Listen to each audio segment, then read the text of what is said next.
Kalian tahu nggak kenapa makin banyak orang yang kena social engineer? Padahal udah banyak edukasi tentang hal ini. Kok korbannya terus berjatuhan ya dan kejadiannya terus berulang? Nah, ini jawabannya. Oke, sekarang kita bahas dulu ya, apakah itu social engineering. Nah, mungkin udah banyak yang tahu ya. Tapi ya simpelnya sih, sebenarnya kayak pola atau trik manipulasi psikologis si korban dengan, nah ini yang perlu digarisbawahi yaitu memanfaatkan kelemahan korban dalam kurung sebagai manusia sehingga mau melakukan apa yang diminta oleh pelaku. Kelemahan manusia itu nggak cuma satu yang bisa membuat mereka di social engineer. Nah, ini yang bikin modus-modus terus berulang gitu dan korban-korban terus berjatuhan. Sebelum dibahas lebih jauh, sebenarnya aku mau klarifikasi nih. Sebenarnya bukan benar-benar kelemahan ya, tapi adalah karakter dari manusia yang pada akhirnya dimanfaatkan gitu karena bisa berpotensi menjadi suatu kelemahan. Nah, setelah ini aku akan sebut sebagai kelemahan aja ya gampangnya. Jadi, untuk hal-hal yang lain ini tuh justru adalah kelebihan. Maka dari itu kita harus bisa mengontrol karakter-karakter yang nanti akan dibahas biar nggak jadi kelemahan kita. Walaupun kelemahan ini tuh memang ya normalnya ada di manusia, tapi jangan sampai menimbulkan resiko yang lebih besar. Jangan sampai dengan adanya kelemahan ini kamu malah jadi korban social engineer juga. Ya udah, yuk kita bahas. Yang pertama adalah rasa takut, lalu rasa ingin tahu, lalu rasa senang dan keserakahan. Nah, dengan 4 kelemahan ini tuh ya memang semua orang pasti punya ya, karena itu memang secara lahiriah udah punya gitu. Tapi inilah yang jadi dimanfaatkan oleh para pelaku. Nah, gimana sih caranya pelaku memanfaatkan kelemahan-kelemahan ini? Nah, detailnya nih yang pertama, untuk yang rasa takut. Nah, kalian pernah nggak dapat notifikasi atau telepon yang misalnya ngasih tahu nih masa aktif kartu kalian misalnya akan habis. Dia minta verifikasi untuk aktifin lagi. Kadang dia akan bilang kalau kartu kamu terblokir atau ya banyak lagi ya email-email warning dan ngasih tahu peringatan-peringatan tertentu. Nah, ini tuh adalah salah satu bentuk atau modus pemanfaatan rasa takut. Jadi korban ditakut-takutin untuk suatu resiko sehingga dia nurut gitu biar enggak terjadi resiko tersebut. Jadi kalau misalnya kalian dapat email yang atau notifikasi maksudnya yang bersifat warning gitu. Nah, itu pasti yang pertama ya dicek lagi sumbernya. Karena pernah juga ada case si pengirim, ya waktu itu case-nya SMS sih. Dan itu tuh dengan si alamat resminya tuh mirip banget, begitupun dengan emailnya. Hanya ada satu karakter yang berbeda, tapi nggak kelihatan banget. Memang mereka tuh udah punya teknologi yang bikin ya mirip-mirip gitu sama account resmi. Jadi coba cek lagi dan ya jangan langsung percaya. Ya intinya kalian validasi lagi ke customer service yang resminya ya. Nah, yang kedua memang kalian pasti juga punya rasa ingin tahu kan. Nah, sebenarnya itu hal yang wajar, bukan yang kelemahan yang harus dihilangkan. Tapi ini tuh bisa jadi kelemahan ketika dimanfaatkan oleh si pelaku.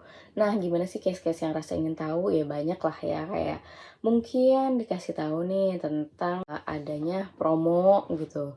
Terus juga mungkin kalau kalian lagi searching suka muncul iklan-iklan yang ya belum tentu walaupun dia pakai Google Ads itu tuh resmi ya, bisa jadi itu modal gitu si pelaku karena biar lebih terpercaya gitu ya. Nah, atau misalnya kalian dibikin penasaran dengan ada yang jualan e-book atau kelas-kelas gitu ya. Intinya kalian diminta buat ngeklik link. Kayak misalnya gimana cara ngehasilin 1 M dalam waktu setahun, kan bikin orang penasaran kayak gitu. Nah, atau enggak info loker gitu. Jadi kan bikin rasa ingin tahu. Nah, yang gitu-gitu tuh sebenarnya akan pas ketika kita memang benar-benar membutuhkan informasi itu gitu. Dan kemampuan advertising nih buat para pelaku tuh memang sangat bagus. Oke, jadi kalian harus hati-hati ya dengan iklan-iklan atau sesuatu tawaran-tawaran yang memancing kalian, memancing rasa ingin tahu kalian karena ya kita belum tentu itu memang benar-benar tulus. Dan yang ketiga adalah rasa senang, dapat hadiah dan lain-lain gitu ya, modusnya banyak tapi itu social engineer itu membuat si korban itu merasa senang gitu dengan info yang belum tentu benar. Terus dengan korban senang biasanya dia akan menjadi lengah. Nah, itu kan yang dimanfaatin oleh pelaku. rasa lengah kita sehingga kita mudah percaya. Padahal kan sebenarnya rata-rata manusia tuh emang makhluk rasional ya, kalau nggak ada bukti nggak percaya. Cuman dengan memanfaatkan kelemahan tadi, jadi bisa dibilang temboknya runtuh sebagian ya, jadi mudah percaya karena tadi rasa lengah. Nah, gak usah bertele-tele, yang keempat, kita akan bahas tentang keserakahan. Nah, ini tuh memang mulai-mulai Dikendalikan disingkirkan. ya. Nah, ini tuh apa sih case-nya? Nah, case-nya tuh mungkin teman-teman udah tahu ya, beberapa tahun belakangan ini tuh ada case-case kayak investasi padahal ujung-ujungnya binary option dan ya mirip-mirip lah sama judi online. Nah, itu case-nya gimana? Ya, teman-teman tahu juga kan, memanfaatkan jiwa keserakahan manusia. Jadi ketika dia invest gitu ya, taruh modal, terus dikasih dulu deh untungnya biar munculin sifat serakahnya.